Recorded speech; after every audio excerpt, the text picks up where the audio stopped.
مگر وہ کبھی اللہ کی یاد سے غافل نہیں ہوتے تھے. اس وجہ سے جب اللہ سے غافل نہیں ہوتے اللہ ان کے ساتھ ہوتا. قرآن کریم میں ہے لا تحزن ان اللہ معنا، غم مت کرو اللہ تمہارے ساتھ ہے. جب اللہ کی یاد کرنے والا، اللہ تبارک و تعالیٰ کو اپنے دل میں بسانے والا اگر بندہ ہے اللہ اس کے ساتھ ہوتا ہے.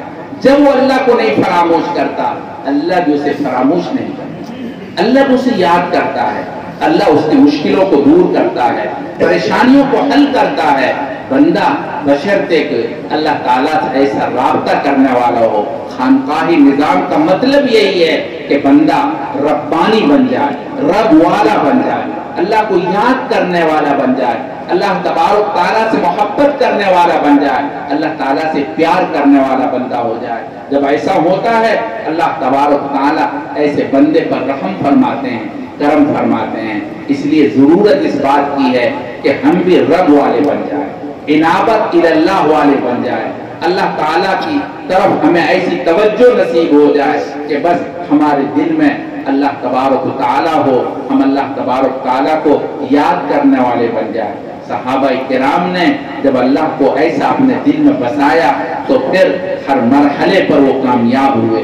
کوئی مرحلہ آپ کو ایسا نہیں ملے گا جہاں صحابہ کرام کو کامیابی نہ ملی ہو. انہوں نے اللہ کو یاد کیا، اللہ نے انہیں بھی فراموش نہیں کیا، اللہ نے ہمیشہ ان کی ضرورتیں پوری فرمائی ہے.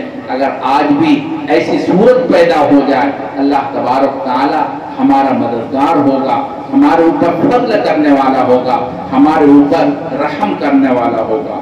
خیالک فی عینی و ذکرک فی منی ومثواک فی قلبی فأین تغیب.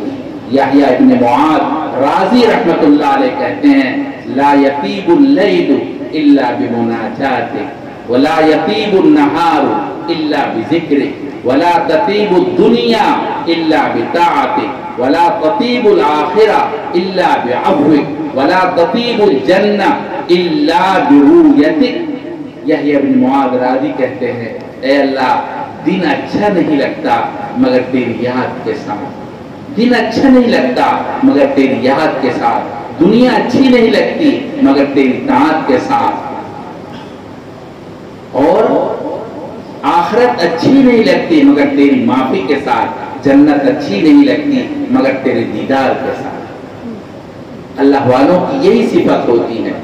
یحییٰ ابن معاذ رازی کہتے ہیں دنیا اچھی نہیں لگتی.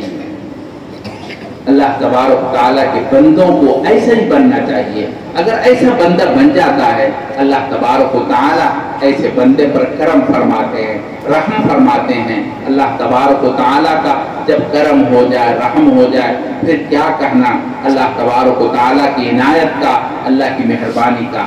اس لیے آپ یہاں عہد کریں کہ ہمیں ربانی بننا ہے، رب والا بننا ہے، خانقاہ سے جڑنا ہے، اپنے دل میں اللہ کو بسانا ہے، اللہ تبارک تعالیٰ کو اپنے دل کے اندر جگہ دینا ہے، اللہ کا دوست بننا ہے، خلیل بننا ہے. اگر ایسی صفت نصیب ہو جائے آپ بن کے دیکھیے پھر کیا صورت ہوتی ہے، وہ تو آپ بننے کے بعد محسوس کریں گے. اللہ تبارک و تعالیٰ کی یاد میں کتنا مزہ آتا ہے. خود ایک عجیب ٹانک ہے یہ. جب اللہ تعالیٰ کا دل میں ایسا تعلق پیدا ہو جائے اللہ سے اور دل میں بچ جائے پھر تو نام لینے میں اتنا مزہ آتا ہے، اتنا لطف آتا ہے کہ آپ اس کا تصور نہیں کر سکتے. شبلی نعمانی اگر کوئی اللہ کہتا تو ان کے اپنے پاس وہ مٹھائی رکھتے، اس کے منہ میں مٹھائی ڈالتے، کہتے تو کتنا پیارا ہے، تو نے تو مجھے میٹھا کر دیا، میرے منہ کو میٹھا کر دیا، تو نے اللہ کہا لہذا میں بھی تیرے منہ کو میٹھا کرتا ہوں. کہتے اللہ کے نام میں اتنا مزہ ہے. اللہ تبارک و تعالیٰ کے ذکر کے اندر ایسے لطف آتا ہے. اس لیے میرے بھائی ہمیشہ کوشش کریں روز میں صحیح، ہفتے میں صحیح، مہینے میں صحیح ضرور اللہ تعالیٰ کو یاد کرنا چاہیے. میں نے اس سے پہلے بتایا تھا حضرت تھانوی رحمت اللہ علیہ نے نقل کیا ہے اگر محبت کے ساتھ روزانہ ایک تسبیح سب مل کر کے پڑھ لیں تو اللہ تعالیٰ اس کا خاتمہ ایمان پر فرمائیں گے. اس کا خاتمہ ہمیشہ ایمان پر ہوگا. جو اللہ تبارک و تعالیٰ کا ذکر کرے محبت کے ساتھ، ایک تسبیح میں 100 مرتبہ اللہ اللہ کہہ لے یا لا الہ الا اللہ کہہ لے تو انشاءاللہ اس کا خاتمہ ایمان پر ہوگا۔ اللہ تعالی ہم سب کو ذکر کی توفیق مرحمت فرمائے اور خوب خانقاہ سے فائدہ اٹھانے کی توفیق نصیب فرمائے۔ ماشاءاللہ یہ خانقاہ کا نظام تو نام تو آج رکھا گیا مگر نظام تو آپ کو معلوم ہے پہلے سے چل رہا ہے۔ آپ کوشش کریں اللہ تبارک تعالیٰ کو کہ ہم سب پورا وقت تو اپنے دنیا کے لیے لگا رہے تو کم سے کم تھوڑا وقت اللہ تعالیٰ کے لیے بھی خالی کرنا چاہیے، فارغ کرنا چاہیے تاکہ اللہ تبارک و تعالیٰ ہمارے اوپر کرم فرمائے۔ وآخر دعوانا ان الحمد للہ رب العالمین۔